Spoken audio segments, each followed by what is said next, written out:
नमस्कार, मैं हूं आपके साथ विभा उपाध्याय और आप सभी दर्शकों का अन्नदाता कार्यक्रम में स्वागत करती हूं। हमारे देश का किसान जन का पोषक है, वो श्रम का देवता है, अन्नदाता है।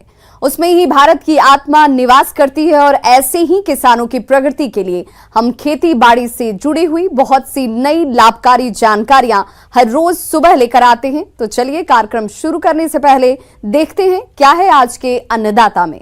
हमारे प्रदेश के जो किसान भाई तोरई की खेती करना चाहते हैं, उनके लिए इसकी बुआई का उचित समय चल रहा है। तो किसान भाइयों, आप इसकी भरपूर पैदावार देने वाली प्रजातियों का चयन कर खाद और उर्वरकों का संतुलित मात्रा में उपयोग करते हुए वैज्ञानिक तकनीक से बुआई किस प्रकार करें, इस बारे में सुझाव दे रही है विषय विशेषज्ञ हेमलता वर्मा। आज आपके सामने गिलकी, जिसको कई लोग तोरई भी बोलते हैं, किस प्रकार से अधिक उत्पादन ले सकते हैं, किस समय बुआई करें, कौन सी किस्मों का उपयोग करें, इसके बारे में विस्तृत जानकारी देना चाहती हूँ। तो इसमें दो तरह की तोरई आती है, एक तो आती है चिकनी और एक आती है धारीदार तोरई। अगर हम चिकनी तोरई बुआई के लिए सोच रहे हैं तो उसके लिए पूसा सुप्रिया, फूले प्राजक्ता, पूसा चिकनी और एक F1 हाइब्रिड आता है हरिता करके। अगर हम धारीदार किस्में उपयोग कर रहे हैं तो उसमें पूसा नजदार, पंजाब सदाबहार, सतपुतिया, ये किस्में उपयुक्त हैं। तो किसान भाई पहले चुनाव कर लें कि उन्हें किस तरह की तोरई का उपयोग करना है। तो इसके लिए किस प्रकार की भूमि का उपयोग रहती है, तो किसान भाई इसके लिए हल्की दोमट मिट्टी उपयुक्त रहती है। तो इसके अगर अपने और इसका पीएच मान 5 से 7 हो भूमि का, तो वो मिट्टी अपने फसल के लिए उपयुक्त है। खेत की तैयारी के लिए मिट्टी पलटने वाले हल से एक जुताई की जाती है। उसके बाद 2 से 3 जुताइयां देशी हल या कल्टीवेटर से की जाती है और प्रत्येक जुताई के बाद खेत में पाटा चलाना आवश्यक है, जिससे ढेले टूट जाते हैं और भूमि में नमी का संरक्षण भी होता है। बुआई के समय खेत में पर्याप्त नमी का होना आवश्यक है। गोबर की खाद जो भूमि की तैयारी के समय आप मिला दें खेत में, फिर उसके बाद 40 से 50 किलोग्राम नाइट्रोजन, फिर 40 से 60 किलोग्राम फास्फोरस और 20 से 40 किलोग्राम पोटास, ये अपनी भूमि में मिला दें। अगर किसान भाई सॉइल टेस्टिंग करवाई है, अगर किसी न्यूट्रिएंट्स की हमें कमी प्राप्त होती है तो उस न्यूट्रिएंट्स की मात्रा भी हम अपने खेत में मिला सकते हैं। किसान भाइयों, अभी आपने इस फसल से अधिक उत्पादन प्राप्त करने के लिए खेती की तैयारी और उर्वरकों के प्रयोग विधि के बारे में जानकारी हासिल की। अब आइए जानते हैं बीज की उचित मात्रा और बीजोपचार करते हुए बुआई की वैज्ञानिक तकनीक के बारे में। अब हमारे 1 हेक्टेयर के लिए कितना बीज लगेगा, इसके लिए 4 से 5 किलोग्राम बीज प्रति हेक्टेयर के हिसाब से उपयुक्त है। तो बीज बोने से पहले इसका बीजोपचार जरूर कर लें। इसके लिए कार्बनडाजिम नाम की दवा आती है, तो 2 से 2.5 ग्राम मात्रा प्रति किलो के हिसाब से बीज को उपचारित करके ही बोएं। गिलकी की बुआई 1.5 मीटर कतार से कतार की दूरी और पौधे से पौधे की दूरी 1 मीटर पर रखें और जहां हम थाला बनाएं वहां बुआई करें तो 1-2 बीज एक जगह पर डालें, फिर उसके बाद बुआई करें। और किसान भाई इसमें सिंचाई का विशेष ध्यान रखें। अगर बरसात ऋतु जैसे अभी चल रही है तो पानी की निकासी का ध्यान रखें, पानी जल भराव ना हो जिससे हमारी फसल को नुकसान ना हो। और साथ ही अगर पानी की कमी दिख रही है तो समय समय पर अपनी भूमि के हिसाब से सिंचाई करते रहें, इस बात का विशेष ध्यान रखें। किसान भाई इसमें फसल में अपनी गिलकी तोरई में खरपतवार की समस्या आती है, तो जैसे अभी बरसात का मौसम भी चल रहा है तो इसमें खरपतवार ज़्यादा उगाते हैं। तो किसान भाई इसके लिए डोरा कुल्पा चलाएं या फिर मजदूर लगाकर हाथ से निदाई गुड़ाई करें, तो इससे हमें अधिक उपज प्राप्त होती है, क्योंकि खरपतवार से हमारी फसल को काफ़ी नुकसान पहुंचता है। इन बातों का ध्यान रखें किसान भाई अधिक उपज ले सकते हैं और जो मांग के अनुसार अपने बाजार में बेच सकते हैं। और किसान भाई जैसे जैसे अपनी तोरई पकती जाए वैसे वैसे तोड़ के बाजार में बेचते जाएं। उसको ज़्यादा समय तक पेड़ पे ना रहने दें, क्योंकि अगर ज़्यादा रहती है समय तक तो उसकी गुणवत्ता ख़राब होती है, थोड़े हार्ड हो जाती है। जब अपनी तोरई सॉफ्ट हो उस हिसाब से अपने तोड़ के बाजार में बेच सकते हैं।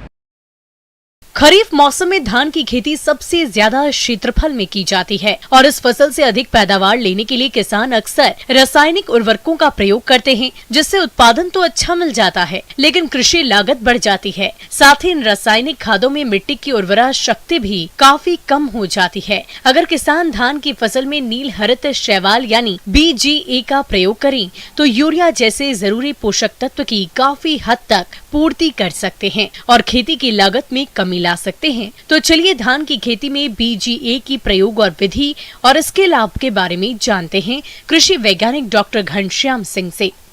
अभी खरीफ की फसल में धान की रोपनी हो रही है और धान की फसल में जैव उर्वरक का विशेष महत्व है। जब धान की रोपनी के 10 से 15 दिन के बाद ब्लू ग्रीन एल्गी 10 किलोग्राम प्रति हेक्टेयर की दर से खेत में जब पानी थोड़ा खड़ा हो इसको छींट दिया जाता है। ब्लू ग्रीन एल्गी एक शैवाल है जिसको हिंदी में हम लोग काई कहते हैं। इसमें जीवित कोशिकाएं होती हैं जिसको हम लोग संचित कर लेते हैं और उसको जैव उर्वरक के रूप में खेत में प्रयोग करते हैं। जब ये शैवाल को हम खेत में डालते हैं नमी की अवस्था में तो ये परत के रूप में काई के रूप में पूरे खेत में फैल जाता है और इसके अंदर नाइट्रोजन को एकत्रित करने की क्षमता होती है। और एक इसकी और विशेष खासियत ये होती है कि जो हमारे खेत से पानी को उड़ने को रोकने में सहायक होता है। ये वायुमंडल की नाइट्रोजन को ज़मीन में स्थिर कर देती है और इसमें 25 से 30 किलोग्राम प्रति हेक्टेयर नाइट्रोजन स्थापित करने की क्षमता रहती है। दूसरा फ़ायदा ब्लू ग्रीन एल्गी का ये है कि इससे खेत में जैव पदार्थ की मात्रा बढ़ती है, सूक्ष्म जीवाणुओं की मात्रा बढ़ जाती है और हमारे दूसरे पोषक तत्वों की उपलब्धता को भी ये बढ़ाता है। खेत में जीवांश की मात्रा बढ़ाता है जिससे कि लाभदायक जीवाणुओं की संख्या बढ़ती है, मिट्टी का स्वास्थ्य ठीक होता है और किसान को उर्वरक पर होने वाले खर्च में ये कमी लाता है। अतः किसान भाइयों को इनकम बढ़ाने के लिए और उर्वरक खर्च को कम करने के लिए जैव उर्वरक का प्रयोग करना चाहिए। चलिए अब बात करते हैं बीजीए बनाने की विधि के बारे में। नील हरित शैवाल खाद को किसान भाई कम खर्च में अपने घरों के आसपास बेकार पड़े भूमि में बना सकते हैं। इसके लिए सबसे पहले ऐसे स्थान का चुनाव करना चाहिए जहां सूर्य का प्रकाश और शुद्ध हवा पर्याप्त मात्रा में उपलब्ध हो। इसे बनाने के लिए गैल्वानाइज्ड यानी जंग रोधी लोहे की चादर से 2 मीटर लंबा, 1 मीटर चौड़ा और 15 सेंटीमीटर ऊंचा एक ट्रे बना लेते हैं। इस प्रकार का ट्रे ईंट और सीमेंट के द्वारा भी बना सकते हैं या फिर इसी साइज का गड्ढा खोदकर उसमें नीचे पॉलीथीन शीट बिछाकर पानी डालकर भी इस्तेमाल कर सकते हैं। इस ट्रे में सबसे पहले 10 किलोग्राम दोमट मिट्टी में 200 ग्राम सुपर फास्फेट खाद एवं 2 ग्राम चूना भी मिलाते हैं। इसके बाद ट्रे में 5 से 10 सेंटीमीटर ऊंचाई तक पानी भरकर उसे कुछ घंटों तक छोड़ देते हैं जिससे मिट्टी अच्छी तरह से तल में बैठ जाती है। इसके बाद पानी की सतह पर 1 मुट्ठी नील हरित शैवाल का प्रारंभिक कल्चर छिड़कते हैं। लगभग 7 से 8 दिनों के बाद पानी में गहरे हरे रंग की काई की परत दिखाई पड़ने लगती है। जब ऐसा होने लगे तब पानी को सूखने के लिए छोड़ देते हैं।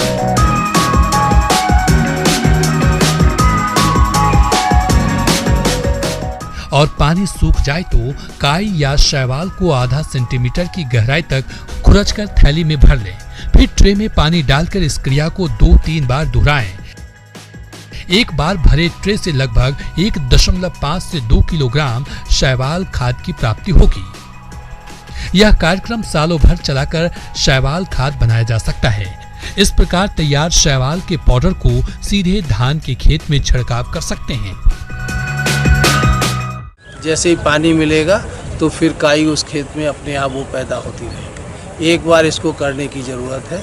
वैसे 60 रुपये, वैसे ये ब्लू ग्रीन एल्गी हमारे यहाँ 10 रुपये प्रति किलो के हिसाब से उपलब्ध है। आम के बाग हमारे राज्य में सभी क्षेत्रों में देखे जा सकते हैं और हमारे जिन किसानों ने आम का नया बाग लगाने के लिए रेखांकन करके गड्ढों की खुदाई कर दी थी, उनके लिए आम के पौधे लगाने के लिए वर्तमान समय सही चल रहा है। तो आप आम की उन्नतशील किस्मों का चयन कर पौधों की वैज्ञानिक तरीके से रोपाई कैसे करें, इस बारे में जानकारी के लिए मिलते हैं सहायक प्रोफेसर डॉक्टर आराधना कुमारी से। और मैं आज आपको आम की खेती कैसी की जाए, आम के बगीचे कैसे लगाए जाएं, उसके बारे में जानकारी दूंगी। जैसा कि आप सभी जानते हैं कि आम एक बहुत महत्वपूर्ण फल है तथा पूरे भारतवर्ष में इसकी खेती की जाती है। लोग बगीचों में लगाते हैं। इसको बहुत पसंद किया जाता है। हर वर्ग और हर आयु के लोगों के लिए ये बहुत पसंदीदा फल है। तो किसान भाइयों इसकी खेती कैसे करें और बगीचे कैसे लगाएं, इसको शुरुआत से लेके सब मैं आपको बिंदुवार जानकारी दूंगी। उन्नतशील किस्मों का ध्यान रखना बहुत ही आवश्यक है, क्योंकि मिट्टी कुछ भी हो और तापमान और इन सब, अगर ये सब फेवरेबल है, सब अच्छी स्थिति में, अगर हम किस्मों का अच्छा चुनाव नहीं करेंगे तो वो हमारे लिए अच्छा फलदायक नहीं होगा। तो इस बात का ध्यान रखें। लंगड़ा, चौसा, बॉम्बे ग्रीन, अल्फांजो, तोतापुरी, हिमसागर, किशनभोग, ये सब अच्छी किस्में हैं जो लगानी चाहिए। पर इन सब में थोड़ी समस्या होती है कि एक साल ये अच्छा फलन करती हैं और अगले साल उतना अच्छा फलन नहीं करती हैं। तो इसके लिए कुछ नई विकसित किस्में हैं, जैसे मल्लिका, आम्रपाली, दशहरी, गौरव, राजीव, रत्ना, ये प्रजातियां हर साल फल देती हैं। तो इन किस्मों का चुनाव करके हम हर साल फलन को प्राप्त कर सकते हैं। किसान भाइयों, अभी आपने आम का अधिक उत्पादन देने वाली किस्मों के बारे में जानकारी हासिल की। अब आइए जानते हैं भूमि का चयन और गड्ढों की खुदाई तथा खाद उर्वरकों के संतुलित प्रयोग के बारे में। जब हम आम के बगीचे लगाएं तो इसमें भूमि का चयन बहुत महत्वपूर्ण होता है। वैसे तो आम ऐसा फल है जो हर तरह के मिट्टी में लगाया जा सकता है, लेकिन इसके लिए एक बात ध्यान देनी है कि अधिक बलुई मिट्टी, पथरीली, क्षारीय तथा जल भराव वाले ज़मीन में इसको ना लगाएं। और ये बात मैं और मुख्य रूप से बताना चाहूँगी कि किसान भाई, चूँकि बारिश का मौसम है, जल भराव की स्थिति जहाँ बनती है वहाँ जल निकास की व्यवस्था कर लें। अतः अच्छे जल निकास वाली दोमट मिट्टी सर्वोत्तम होती है इसके लिए।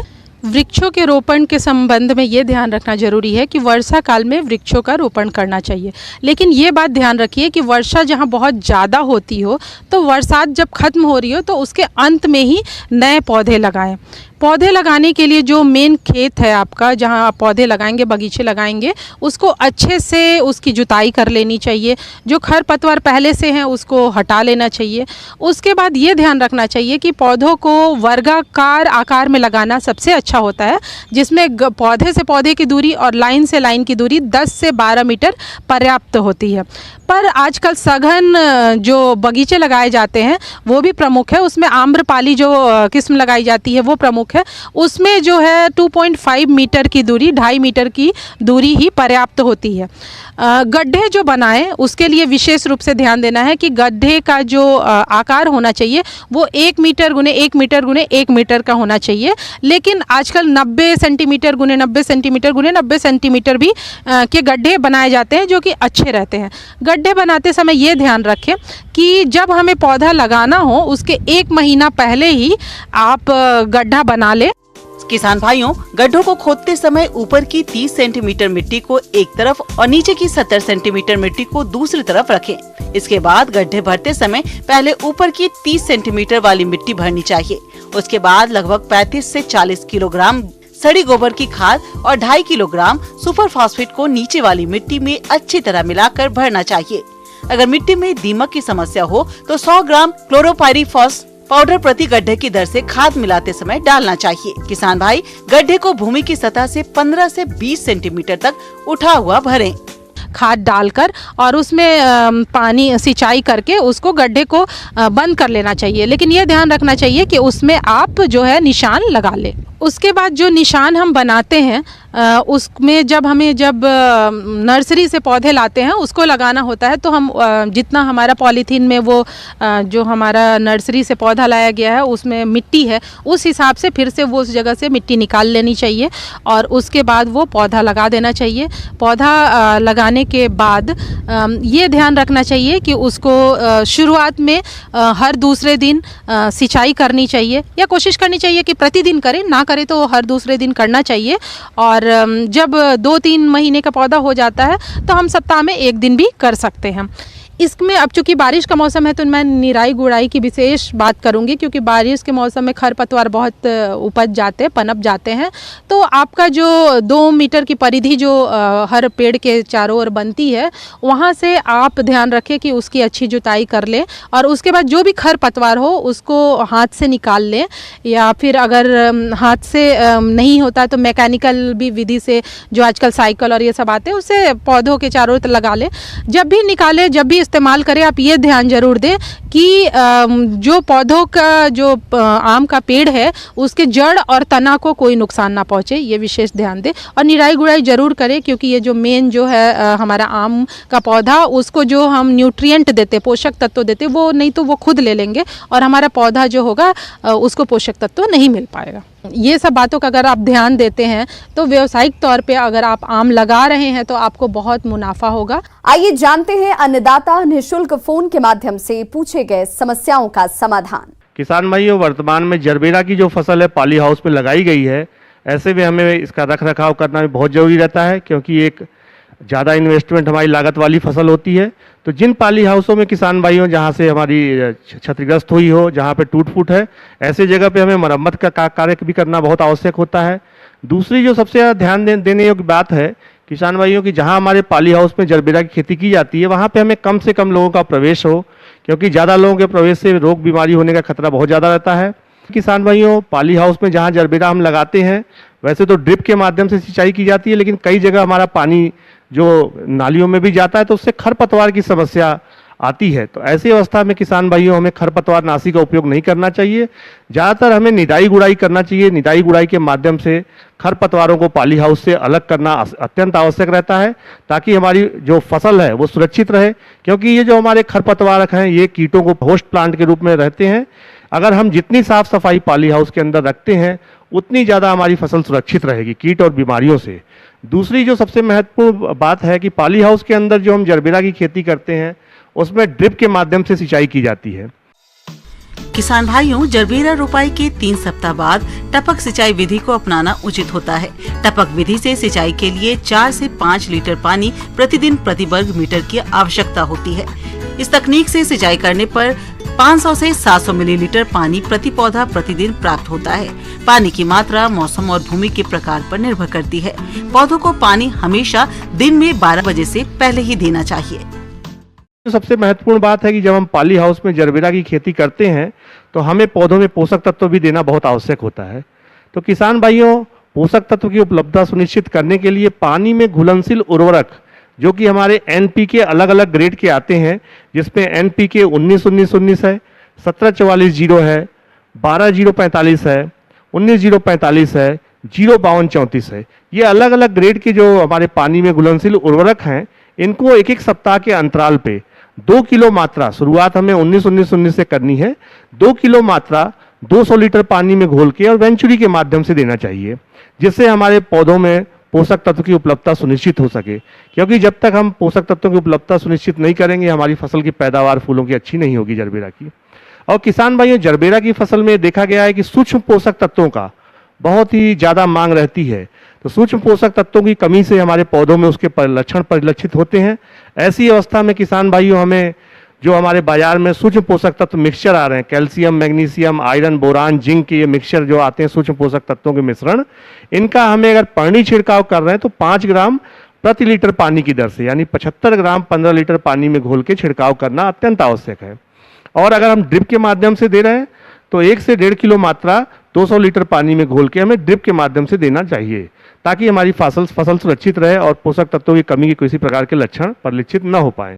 जरबेरा की फसल में पौध सुरक्षा उपायों पर विशेष ध्यान देने की आवश्यकता होती है, क्योंकि जरबेरा में मुख्य रूप से सफेद मक्खी, माहू, माइट, थ्रिप्स, लाल मकड़ी और पत्ती काटने वाले हानिकारक कीटों का प्रकोप होता है, जो फसल और फूलों को काफी नुकसान पहुंचाते हैं, जिसके कारण फूल उत्पादक को अधिक नुकसान उठाना पड़ता है। किसान भाइयों, जरबेरा की फसल में पौध प्रबंधन करना भी अत्यंत आवश्यक है। जैसा कि हम लोग देखते हैं कि जो हमारे पॉली हाउस की फसल है उसमें रस चूसक कीटों का प्रकोप कई बार हो जाता है। सफ़ेद मक्खी जो हमारे रस चूसक कीट है, फुदका है, हरा फुदका है, जैसिड्स है, एफिड्स है, इनके प्रकोप से हमारी फसल को नुकसान होता है, क्योंकि ये रस चूसते हैं और पौधों के फूलों को कमज़ोर करते हैं। तो इससे हम सुरक्षित हमको करने के लिए किसान भाइयों हमें दैहिक कीटनाशक आते हैं, इमीडाक्लोप्रिड दवा आती है 17.8% SL। इस दवा का किसान भाइयों 80 ml प्रति एकड़ के हिसाब से, यानी 8 ml दवा 15 लीटर पानी में घोल के छिड़काव करना चाहिए। किसान भाइयों, वर्तमान में देखा गया है कि जो जरबेरा की फसल है इसमें मिल्ड्यू रोग का दहिया रोग का प्रकोप देखा जा रहा है, जिससे हमारे पौधों पे पाउडर नुमा बनता है और पत्तियां सूख जाती हैं। ऐसी अवस्था में किसान भाइयों इस रोग का नियंत्रण करना अत्यंत आवश्यक है। तो दहिया रोग के नियंत्रण के लिए किसान भाइयों सल्फेक्स दवा आती है, सल्फेक्स 80% WP वेटेबल पाउडर 2.5 से 3 ग्राम प्रति लीटर पानी की दर से, यानी 15 लीटर पानी में 40 से 45 ग्राम इसको हमें घोल के छिड़काव करना चाहिए। किसान भाइयों, तो मेरे द्वारा जो भी आपको जानकारी प्रदान की जा रही है उसको आप निश्चित अपने जरबेरा की खेती में अपनाएं। अधिक जानकारी के लिए आप मेरे मोबाइल नंबर 9981828648 पर संपर्क कर सकते हैं। धन्यवाद। एक नजर डालते हैं राज्य के कुछ मंडियों के प्रमुख फसलों के बाजार भाव पर।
किसान भाइयों, कृषि संबंधित समस्या और सुझावों के लिए आप हमें इस पते पर संपर्क कर सकते हैं।